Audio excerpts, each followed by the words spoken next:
আজকে সবার favourite fruit custard বানিয়ে দেখাবো।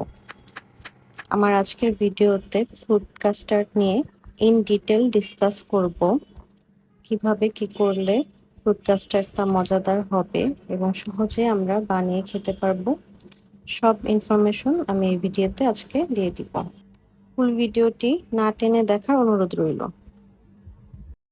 সবগুলো ফল কেটে একটি ডিশে নিয়ে নিলাম।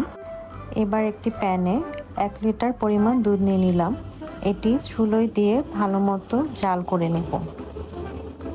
কিছুক্ষণ পর জাল হয়ে আসলে এর মধ্যে পরিমাণ মতো চিনি দিয়ে দিব। এখানে আমি 4 থেকে 6 টেবিল চামচ চিনি দিয়ে নিয়েছি।